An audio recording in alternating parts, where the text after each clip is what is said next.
नमस्कार. पुन्हा एकदा आपले सर्वांचे स्वागत आहे. सरकारी कर्मचाऱ्यांनो, अखेर गुड न्यूज. वाढणार महागाई भत्ता.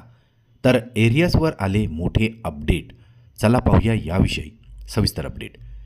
त्यापूर्वी आपणास विनंती आहे की चॅनलला जर नवीन असाल तर सबस्क्राईब करायला विसरू नका आणि नवनवीन अपडेट मिळविण्यासाठी बेल आयकॉनला प्रेस करायलाही विसरू नका. अत्यंत आनंदाची बातमी आपल्या सहकारी मित्रांना शेअर करायला विसरू नका.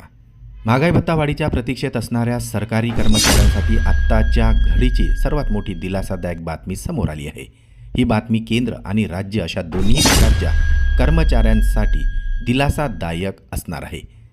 जानेवारी 2026 पासून कर्मचाऱ्यांच्या महागाई भत्त्यात आता 2% वाढ अखेर निश्चित करण्यात आलेली आहे. ही वाढ ऑल इंडिया ग्राहक निर्देशांकांच्या आधारे ठरवण्यात आलेली असून या संदर्भातील अधिकृत आकडेवारी मंत्रालयाने नुकतीच जाहीर केलेली आहे. आता यावरून जानेवारी महिन्यापासून महागाई भत्ता किती वाढणार हे आता क्लिअर झालेले आहे. कामगार आणि रोजगार मंत्रालयामार्फत 30 जानेवारी 2026 डिसेंबर 2025च्या AICPI निर्देशांक जाहीर करण्यात आलेला आहे. या डिसेंबर महिन्याचा निर्देशांक 148.2 इतका राहिलेला असून सरासरीत झालेल्या वाढीच्या आधारे आता जानेवारीपासून 2% DA वाढ निश्चित करण्यात येईल अशी माहिती आता संघटनेकडून देण्यात आलेली आहे. सदर निर्देशांकांच्या आधारावर आता सध्या लागू असलेल्या महागाई भत्त्यावर 2% भर पडणार असून याचा थेट फायदा केंद्र आणि राज्य सरकारी कर्मचारी तसेच पेन्शनधारकांना होणार आहे.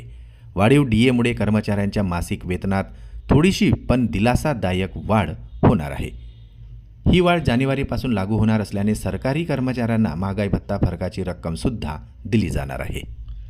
वाढीव DA जानेवारीपासून लागू होणार आहे. यावेळी नेहमीप्रमाणे थकबाकी मिळण्याची शक्यताही आहे. एकूणच वाढत्या महागाईच्या काळात सरकारने दिलेला हा निर्णय सरकारी कर्मचारी आणि पेन्शनधारकांसाठी सकारात्मक आणि दिलासादायक ठरणार आहे.